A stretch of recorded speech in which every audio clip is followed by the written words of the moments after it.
إلى الحكم الدولي.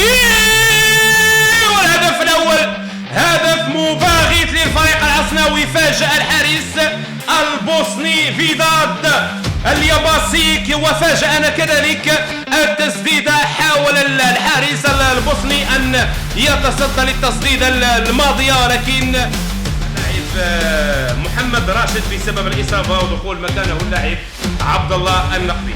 إذا بسرعة أعطيكم تشكيلة الفريقين. فيداد الياباسيك البوسني في حراسة، وهدف ثاني، هدف ثاني من جانب اللاعب لوكاس روشا في هذه اللحظات. إذا من جويل هور، تمريرة إلى عبد الله النقبي، عبد الله إلى جويل هور، محاولة العرضية جميلة، جول.